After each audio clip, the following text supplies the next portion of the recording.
খুব ভালোবাসতে না? তোর দিদিমা আমার কে হয়? মা। আমি তোর কে হই? মা। তবে তুমি একটু অন্যরকম ভালোবাসো। কিরকম? আমি দেখেছি সেদিন তুমি খুব কাঁদছিলে ছাদে। আমি গেছিলুম, তোমার খুব কষ্ট হচ্ছিল।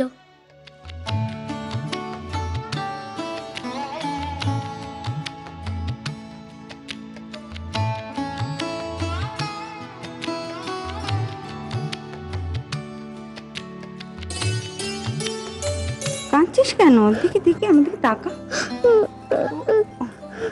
কি হয়েছে বাবা? কি হয়েছে? আমি স্কুলে যাব না। জানো মা, তোমার বকু স্কুলে বকুনি খেয়েছে, পরে পারেনি নিক্ষাত। এই তোরা নিচে চল তো, হাত পা ধুয়ে খেয়ে নিবি চল। মা আমি ওদের খেতে দিয়ে দিচ্ছি। যা।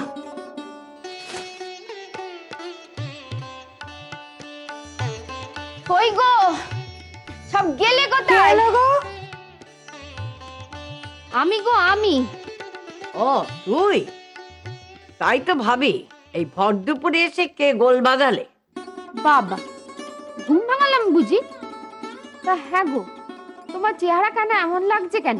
আমি দেখিনি, আমার শরীরের জুতার তোকে দেখতে হবে না। বাবা, মেজাজ কেন তো ঠিক আছে। বুধর একখানা সম্বন্ধ। শোনো না, এবার ভালো একখানা পাত্রী দেখে দাও দেখিনি। এ বাড়িতে কতকাল নতুন বউ আসেনি বলো তো? তোমার কথা আর তোমার নাতি নাতনিদের বেশ সম্বন্ধ করছি না আমি। কেন রে?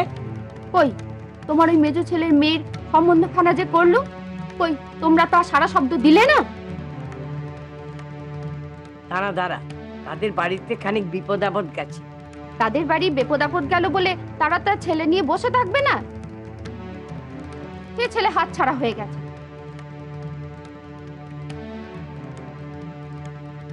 যার কপালে যা নেই তার কপাল চাপড়ালেও পাওয়া যায় না গো। আরে পেব, পারুর সম্বন্ধটার কি হলো? আর তো দেখছি নড়ে চড়ে বসছিস না। মেজো বউয়ের বাপ মা একসঙ্গে মারা গেল, তাই নিয়ে কটা দিন। এই নিয়েই তো 6 মাস কাটিয়ে দিলি।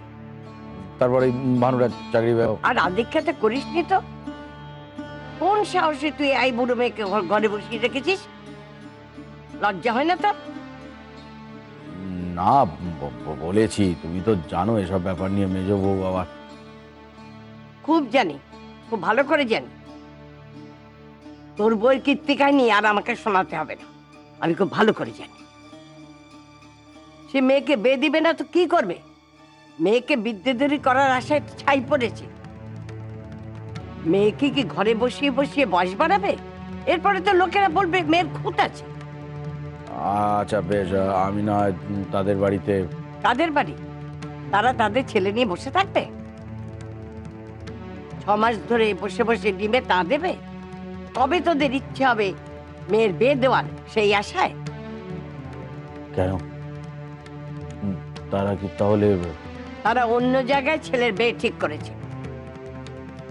অমন ভালো একখানা ছেলে, তোদের বুদ্ধির দোষে ছেলেখানা হাত ছাড়া। ছি ছি ছি ছি, এইরকম হাতের উপর হাত দিয়ে বসিয়ে মেয়েটাকে কি বুড়ি করবি? এরপর বিয়ে হবে ওর? পাক্কিতে হয়েছে ঠিক মায়ের মতো, আর বয়সেরও গাছ পাথর নেই। হ্যাঁ রে পেবো, তুই রাত্রে ঘুমোস কি করে রে? দেখ পেবো, আমি তোকে সাফ কথা জানিয়ে দিচ্ছি, 1 মাসের মধ্যে যদি তুই মেয়ের বিয়ে না দিস, তাহলে আর কেউ বলুক না বলুক, আমি তোর বাড়িতে জলগ্রহণ করব।